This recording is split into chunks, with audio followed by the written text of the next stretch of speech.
అసలు ఈరోజు ఎలక్షన్లు జరుగుతున్నాయి. నిన్న ఎలక్షన్లు జరుగుతూ ఉన్నప్పుడు ఒక లేఖ హల్చల్ చేసింది. అది ఎవరంటే మంత్రి బోస్తా గారు రాజీనామా, వైఎస్ఆర్సీపీ పార్టీకి రాజీనామా చేశారు, ఎన్నికల్లో పోటీ చేయడం లేదంటూ ఒక లేఖని టీడీపీ అంటే అక్కడ గెలవలేక బోస్తా మీద ఆ విజయనగరం అంతా మొత్తం బోస్తా మీద ఆధారపడి ఉంటుంది. అందరికీ తెలుసు. బోస్తా గారిని ఎదుర్కోలేక ఈ ఫేక్ సర్వేని సృష్టించారు టీడీపీ వాళ్ళు, చంద్రబాబు నాయుడు. దీనిపైన చాలా సీరియస్ అయ్యారు. ఈరోజు మంత్రి బోస్తా గారు చాలా సీరియస్ అయ్యి పార్టీ అధికారంలో ఉన్నప్పుడు ఎప్పుడూ కూడా మేము ఓడిపోలేదు, మేము మా ఓడిన చరిత్ర కూడా మా కుటుంబానికి లేదు అని కూడా చెప్పాడు. ఓడిన చరిత్ర మీది చంద్రబాబు నాయుడు అంటూ కూడా, ఓడిపోయిన చరిత్ర మాకు లేదు, ఓడిపోయిన చరిత్ర మాకు లేదు, ఓడిపోయిన చరిత్ర ఉండేది మీకు చంద్రబాబు నాయుడు అంటూ కూడా బోస్తా గారు చంద్రబాబు నాయుడు స్ట్రాంగ్ కౌంటర్ ఇచ్చారు. నేను రాజీనామా చేస్తున్నట్లు ఒక మాయలేఖ సృష్టించారు. ఇది టీడీపీ కూటమికి దిగజారుడు రాజకీయాలకు ఒక పరాకాష్ట అంటూ కూడా మంత్రి బోస్తా గారు వాళ్ళపైన సీరియస్ అయ్యి ఇప్పుడు స్ట్రాంగ్గా కౌంటర్ ఇచ్చారు. వాళ్ళకి కొడుకు తోడూరు వచ్చి అధికారం వాళ్ళు నాన్నగారు అంటే బాబాయ్ అవుతాడు, అతను వచ్చి చంద్రబాబు నాయుడు అధికారం ఉన్నప్పుడు ఇక్కడ ఉన్న భరత్ పోటీ చేసి ఓడిపోయాడు. మా చంద్రబాబు నాయుడు బావమరిది, ఆయన అధికారం ఉన్నప్పుడు ఆయన ఎమ్మెల్యే అయ్యాడు. మేమెవరం కూడా పార్టీ అధికారం ఉన్నప్పుడు అవ్వలేదే.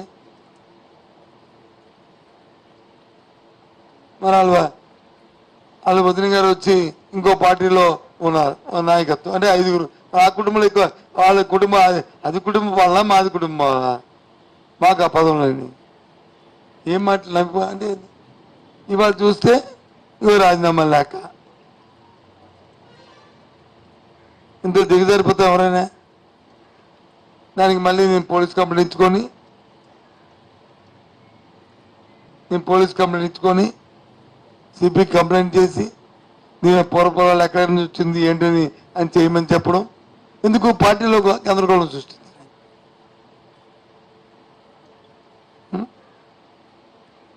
అవును కదా,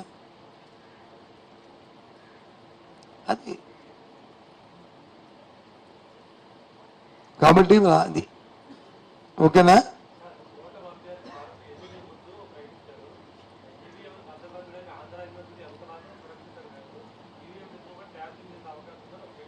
ఏమో అతను ఏమిస్తాడు అవగాహన ఉండి మాట్లాడితే ఈవీఎంలు భద్రపరచడం ఆంధ్ర యూనివర్సిటీయా లేకపోతే ఎన్డి కాలేజీయా లేకపోతే ఇంక రఘు కాలేజీయా ఇంకోటి అనేది కాదు, అది ఎలక్షన్ కమిషన్ ఇష్టం. ఏం మాట్లాడతారు తెలియని మనుషులు. వ్యవస్థ గురించి అవగాహన లేకపోతే ఇలాంటి మాటలే వస్తాయి. వ్యవస్థ గురించి అవగాహన ఉన్నప్పుడు మాట్లాడరు. వ్యవస్థ మీద అవగాహన లేకపోయినప్పుడు వాళ్ళ వ్యక్తులు మాట్లాడే మాట ఇది. ఎందుకంటే ఆయనకి వ్యవస్థ సంగతి తెలీదు, ఆయన వ్యాపారం చేసుకొని తెలుసు కాబట్టి ఆయనకి ఇలాంటి మాట్లాడాలి. ఎవరు క్వశ్చన్ ఉంటుందండి, మా క్వశ్చన్ అందరూ వాళ్ళ క్వశ్చన్ ఉంటుంది. ఏం